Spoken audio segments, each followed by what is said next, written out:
So hi guys and welcome back to Muskan study Mantra. और आज मैं आप लोगों के लिए लेके आई हूँ क्लास 9th का हिंदी का सैम्पल पेपर।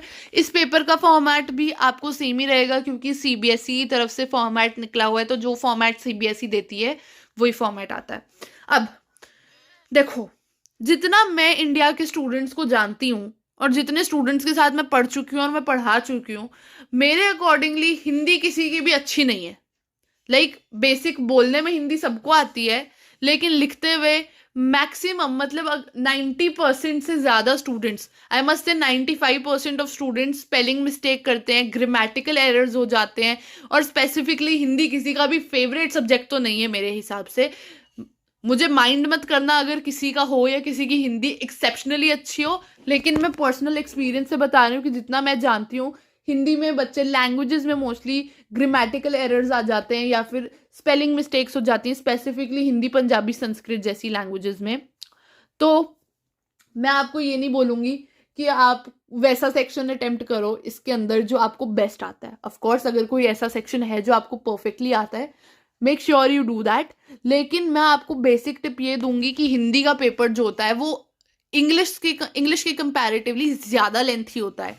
तो इसके लिए आप सबसे पहले अपना राइटिंग सेक्शन जो है उसको अटेम्प्ट करो, फिर लिटरेचर को अटेम्प्ट करो, और उसके बाद आप अपना अनसीन पैसेज या फिर ग्रामर को चूज करो। अनसीन पैसेज और ग्रामर को आप एंड पर्पसेस के लिए रखना। और जो आपका राइटिंग सेक्शन है, जो आपका सेक्शन डी होता है यानी कि खंड घ, उसको करो। फिर सेक्शन सी जो आपका खंड ग होता है उसको अटेम्प्ट करो। लिटरेचर और राइटिंग सेक्शन पहले करो क्योंकि उसमें काफी लिखना होता है, बहुत हाथ भी दुखेगा तुम्हारा, लिखते हुए बहुत जान निकलती है, तो बहुत टाइम कंज्यूमिंग सेक्शंस होते हैं वो, तो उनको पहले खत्म करो ताकि आपके जो मेन मार्क्स स्कोरिंग सेक्शंस हैं वो रह जाए।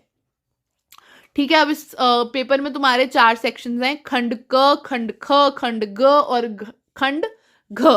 तो 4 सेक्शन है, section A, section B, section A, section B, section C और सेक्शन डी। लाइक लिटरली मैं 3 साल बाद हिंदी पढ़ रही हूँ, इट्स लाइक वो। तो आपको यहाँ पे सेक्शन ए यानी कि जो आपका खंड क है, ये आपका रीडिंग सेक्शन है, यानी कि इसमें आपको अपठित गद्यांश दे रखा है, पैराग्राफ दे रखा है। पोएट्री आपको मोस्ट प्रोबेबली इस सैम्पल पेपर में पोएट्री है, यानी कि अनसीन पोएम है, लेकिन सीबीएसई मोस्ट प्रोबेबली अब अनसीन पोएम को डिसकंटिन्यू करने वाली है। अपडेट आपके पास बहुत जल्दी आ जाएगी, मैं आपको बता दूंगी अगर सीबीएसई अनसीन पोएम्स को डिसकंटिन्यू कर रही है। बिकॉज पोएट्री को समझना काफी मुश्किल हो जाता है, इंग्लिश में तो होता ही है, हिंदी में उससे ज्यादा डिफिकल्ट है पोएट्री के हिडन मीनिंग को समझना।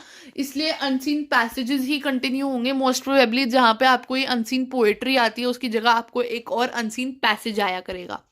लेकिन फॉर द टाइम बिंग, क्योंकि अभी तक ऐसा कुछ अपडेट नहीं हुआ है, तो अनसीन पैसेज आपको 9 मार्क्स का और अनसीन पोएम आपको 6 मार्क्स की है।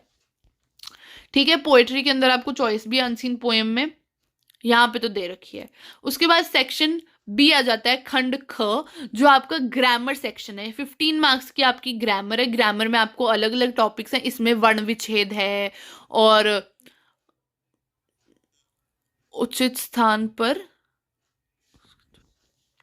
आपको ये word placement and so called जो भी आपके ग्रामर के टॉपिक्स हैं, सिंधी विच्छेद एंड आपको अलग अलग ग्रामर के टॉपिक्स हैं। ये जो सीबीएसई ने दे रखे हैं ग्रामर के टॉपिक्स, वो हैं जो सीबीएसई ने अपने पेपर में दे रखे हैं। आपके टीचर आपको जो भी ग्रामर का टॉपिक देगी उस अकॉर्डिंगली आपको आएगा, तो उस अकॉर्डिंगली आप अटेम्प्ट कीजिएगा।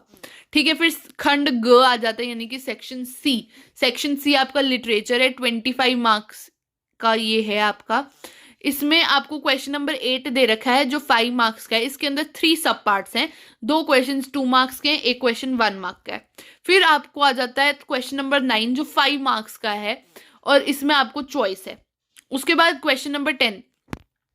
क्वेश्चन नंबर 10 आपको 9th में हो गए हो, आप लोगों को भी 2 बुक्स लगी होंगी हिंदी की, तो ये जो आपको क्वेश्चन नंबर 8 है ये प्रोबेबली एक बुक से आया है जिसमें से आपको 5 मार्क्स के 3 क्वेश्चन पूछे गए हैं। और ये जो क्वेश्चन नंबर 9 है ये भी किसी एक बुक से स्पेसिफिकली 5 मार्क का क्वेश्चन आया है। उसके बाद ये क्वेश्चन नंबर जो 10 है इसके अंदर भी ये 5 मार्क्स के आपसे 3 क्वेश्चन पूछेंगे, ये आपसे एक अलग बुक से है। और ये 11th क्वेश्चन भी किसी और बुक का, यानी कि आपकी मोस्ट प्रोबेबली सेकेंड बुक का क्वेश्चन है जो 5 मार्क्स का है।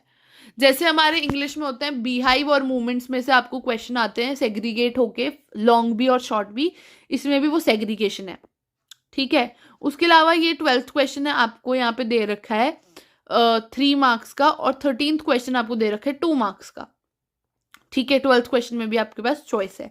फिर आ जाता है खंड घ, यानी कि सेक्शन नंबर डी।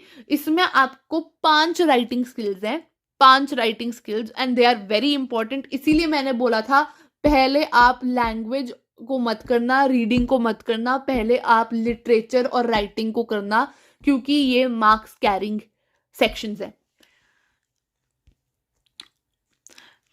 25 मार्क्स का राइटिंग सेक्शन, 25 मार्क्स का लिटरेचर सेक्शन मैटर करता है, 25 मार्क्स बहुत होते हैं, ठीक है।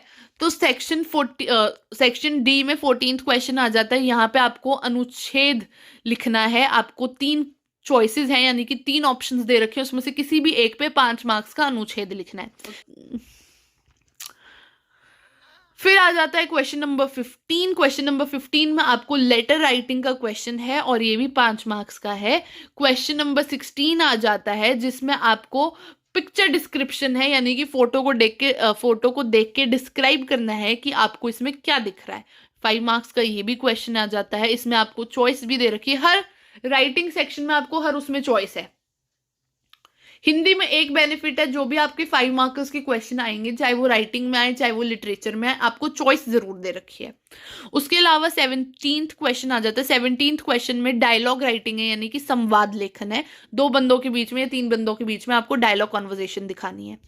और उसके बाद 18th क्वेश्चन में आपको विज्ञापन यानी कि एडवर्टाइजमेंट रेडी करनी है। एडवर्टाइजमेंट बनाना भी सिखाया होगा, ये भी 5 मार्क्स का है। तो हिंदी की राइटिंग स्किल्स होती काफी इंटरेस्टिंग है। ये एडवर्टाइजमेंट राइटिंग और डायलॉग राइटिंग आपको 11th-12th में आएगा इंग्लिश में, 10th तक ये सब एग्जिस्ट नहीं करता है।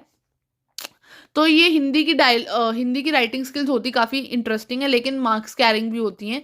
और प्लीज एक सबसे इंपॉर्टेंट टिप, हिंदी में संस्कृत के या फिर आपके सो कॉल्ड इमेजिनेटिव जो वर्ड्स होते हैं, आपकी जो एक्साइटिव सी क्रिएशन है ना कि हम अलग अलग और हटके वर्ड्स लिखेंगे, वो मत करना। अगर आपको स्पेलिंग 100% श्योर है कि हाँ इस वर्ड की स्पेलिंग गलत नहीं हो सकती, तभी लिखना डिफरेंट सा वर्ड। नहीं तो इजी वर्ड भी लिखोगे टीचर ने तब भी उतने नंबर देने, लेकिन अगर क्रिएटिव वर्ड राइटिंग के चक्कर में आपके नंबर कट गए, then I am not at fault. मैं आपको वॉर्न कर रही हूँ, मेरे नंबर कट चुके हैं इस बारे में। इसलिए भले इजी वर्ड लिखो लेकिन सही लिखो, गलत मत लिखना, ठीक है।